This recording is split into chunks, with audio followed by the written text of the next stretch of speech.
पेशे खिदमत हैं आज की बड़ी खबरें। कांग्रेस के leader Rahul Gandhi Bihar assembly election में महागठबंधन के उम्मीदवारों की कामयाबी के लिए बहुत मेहनत कर रहे हैं। एक तरफ नरेंद्र मोदी और उनकी पूरी सरकार है, तो दूसरी तरफ राहुल गांधी और तेजस्वी यादव के चेहरे। आज राहुल गांधी ने बिहार के नौजवानों की हिम्मत और लगन की तारीफ करते हुए कहा कि नीतीश कुमार ने बिहार के नौजवानों को देश का मजदूर बनाकर रखा है।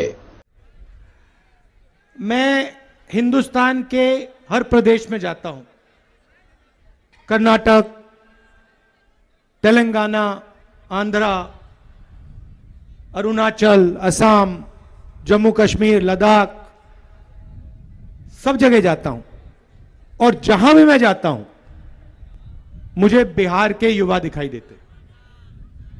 और आप मेहनत करते हो। लद्दाख में बर्फ में सड़क बन रही थी, कौन बना रहा था? बिहार के लोग। सूरत में डायमंड कटिंग होती है, कपड़ा बनता है, कौन बनाता है? आप लोग बनाते हो, मजदूरी आप करते हो।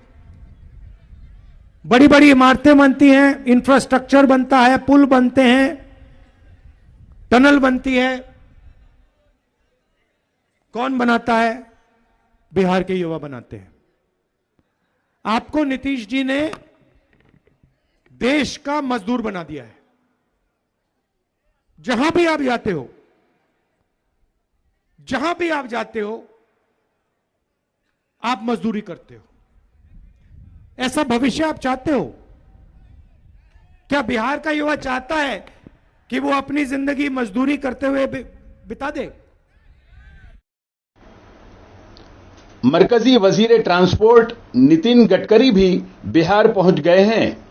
एनडीए के उम्मीदवारों के लिए चुनाव रैलियां कर रहे हैं। उन्होंने कहा कि बिहार की डबल इंजन सरकार तेज रफ्तारी से आगे बढ़ रही है और चुनाव के दिन बस बिहार वाले हरी झंडी दिखाएं। सब अच्छी जमीन है, पानी है, फिर भी गरीबी, भूखमरी और बेरोजगारी क्यों है? इसका कारण स्वाधीनता के बाद जो पार्टियों को राज्य करने का मौका मिला, उन्होंने बिहार के विकास की दिशा और दशा नहीं बदली। एक जरूर है कि विकास की दिशा है, विकास की विजन है। मैं बहुत बार सबको बताता हूं कि अब आंखें दान कर सकते हो, पर विकास की दृष्टि के आंखें दान नहीं कर सकते। ये दृष्टि जो है, जिन पार्टी के पास है, जिन नेताओं के पास है, वही देश की तस्वीर को बदल सकते हैं।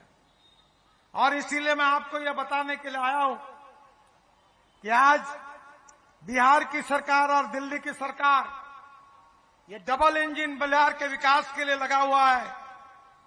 हमारी राजधानी एक्सप्रेस जोरों से दौड़ रही है।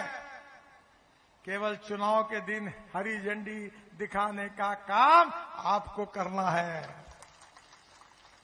तीर का निशान जो है उसको बटन दबाना है। ऐसा करंट लग जाएगा कि अंजे गंजे पंजे गायब हो जाएंगे।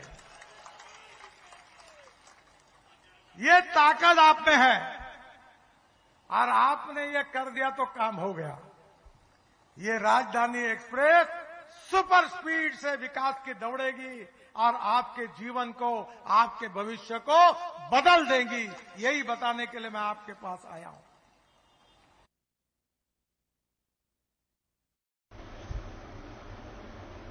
बीजेपी लीडर और साबिक मरकजी वजीर स्मृति ईरानी बिहार पहुंचकर एनडीए उम्मीदवारों की कामयाबी में अपना हिस्सा भी दर्ज करा रही हैं। किसी जमाने में बीजेपी के लिए चिल्ला चिल्ला कर वोट मांगने वाली स्मृति ईरानी आज बहुत दबी दबी दिखाई दी। भारतीय जनता पार्टी ने एनडीए सरकार ने बिहार के 75 लाख किसानों को किसान सम्मान निधि के अंतर्गत सालाना 6,000 रुपए सीधा उनके बैंक के खाते में पहुंचाया है। भारतीय जनता पार्टी ने एनडीए की सरकार का ऐलान है कि चुनाव बाद इस राशि को बढ़ाकर 9,000 रुपए प्रति किसान किया जाएगा सालाना। आज बिहार में किसान हो तो उसके परिवार में गरीब है तो मुफ्त का राशन पहुंचाती है मोदी की सरकार। किसान अगर गरीब है तो उसका आवाज बनाती है मोदी की सरकार। किसान अगर गरीब है तो उसके परिवार में महिला के सम्मान में शौचालय बनाती है। ये सारी सुविधाएं भारतीय जनता पार्टी ने एनडीए की सरकार ने बिहार के किसानों तक पहुंचा रखी है। जो आरजेडी बिजली की आपूर्ति नहीं कर पाती थी, जो आरजेडी अपराध के साए के लिए विख्यात थी, उस आरजेडी के नेतृत्व के मुख से विकास की बातें शोभा नहीं देती, क्योंकि उन्होंने कभी भी जब उनके पास सत्ता थी तब विकास को अपना केंद्र बिंदु नहीं बनाया, अपराध और अपहरण को अपने। महाराष्ट्र के चीफ मिनिस्टर देवेंद्र फडणवीस ने आज विमेन्स क्रिकेट में हिंदुस्तानी टीम की कामयाबी और दूसरे मामलात में मीडिया से बातचीत की। देवेंद्र जी, आज मंत्रिमंडल में बीसीसीआई में जिस तरीके से महिला खिलाड़ियों ने काम किया, उसको लेकर अभिनंदन प्रस्ताव किया गया, क्या चीजें और कैबिनेट में क्या डिसीजन हुआ? देखिए, आईसीसी महिला वर्ल्ड कप में हमारी महिला टीम ने बहुत अच्छी वहां पर प्रदर्शन करते हुए और पहली बार विमेन्स आईसीसी वर्ल्ड कप को जीता है और 25 साल तक 3 ही देश इस पर कब्जा जमाए हुए थे। पहली बार एक नया विनर, एक नया विजेता ये विश्व को मिला है। हमारी महिला टीम ने बहुत अच्छा प्रदर्शन किया है, इसलिए महाराष्ट्र के मंत्रिमंडल ने उन सभी का बहुत बहुत अभिनंदन किया। हमने अभिनंदन का, उनके धन्यवाद का प्रस्ताव वहां पर पारित किया है।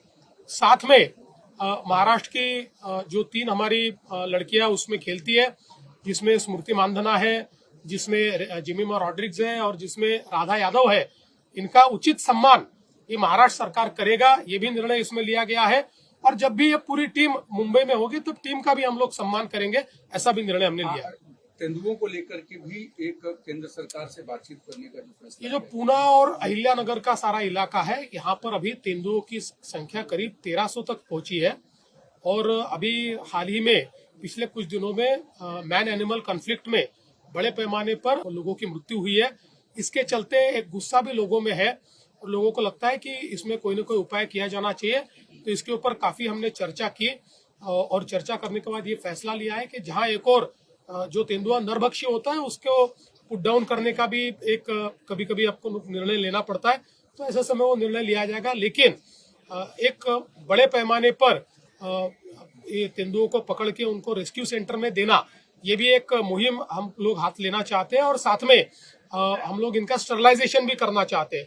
लेकिन इन दोनों के लिए अपना कानून बहुत कड़ा है, उसमें सेंट्रल गवर्नमेंट की भी परमिशन हमको लेनी पड़ती है। तो हम सेंट्रल गवर्नमेंट के पास एक जस्टिफाइड इस प्रकार का प्रस्ताव भेज रहे हैं, जिसमें हम लोग ये दिखाएंगे कि एरिया कितना है, संख्या कितनी है और इसलिए ये करने की क्यों आवश्यकता है। केंद्रीय मंत्री महोदय से कुछ चर्चा मेरी हुई है और निश्चित रूप से उनकी भी परमिशन इसमें मिलेगी, तो हम लोग जरूर इसके ऊपर कार्रवाई कर रहे हैं। मोदी की पूरी सरकार और सरकार में शामिल तमाम छोटे बड़े लीडरान बिहार में डेरा डाले हुए हैं। बीजेपी के सब लीडरान अपनी तकरीर में नरेंद्र मोदी स्टाइल को अपना रहे हैं।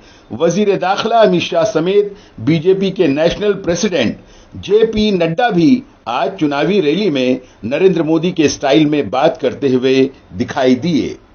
अभी राघवेंद्र प्रताप जी बता रहे थे जीविका बहन जी के बारे में।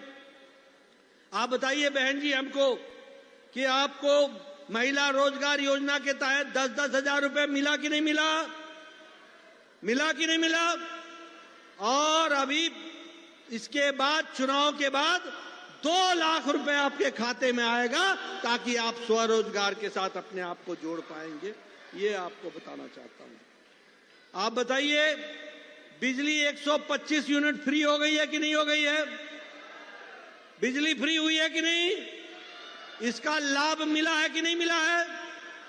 1,66,67 लाख लोगों को इसका लाभ मिला है। 1,67 लाख लोगों को। आप बताइए आशा वर्कर की तनख्वाह बढ़ा दी कि नहीं बढ़ा दी? आप बताइए ममता वर्कर्स की तनख्वाह बढ़ा दी कि नहीं बढ़ा दी?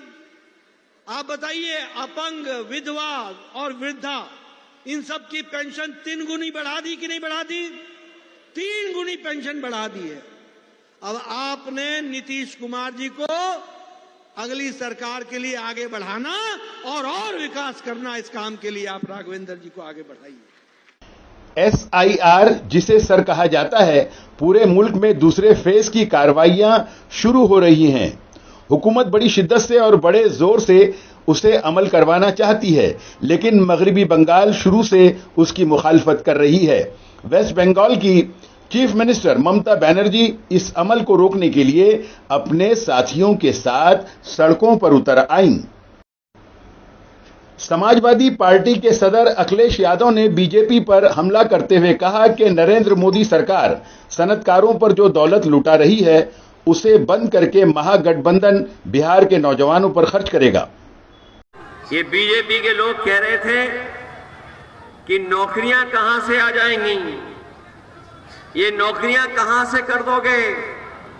हम उन्हें याद दिलाना चाहते हैं कि जिस तरीके से आप उद्योगपतियों को पैसा दे दे करके उन्हें आगे बढ़ा रहे हो, वही पैसा रोक करके बिहार के लोगों के बीच में खर्च कर करके नौजवानों को नौकरी और रोजगार देने का काम।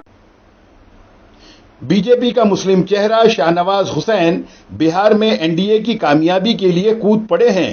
उन्होंने कहा कि महागठबंधन की महाहार होने वाली है। तेजस्वी यादव जान रहे हैं कि वो चुनाव बुरी तरह हार रहे हैं। महागठबंधन की महाहार होने वाली, इसलिए जब चुनाव प्रचार फर्स्ट फेज का बंद हो रहा है तो वो झूठे और कोड़े वादे कर रहे हैं। उनके वादों पर किसी को यकीन नहीं है। जो उन्होंने घोषणा पत्र भी किया था उसको भी जनता ने रिजेक्ट कर दिया। सबको मालूम है कि वो चुनाव में झूठे वादे करके लोगों का वोट लेना चाहते हैं, लेकिन वो मिलने।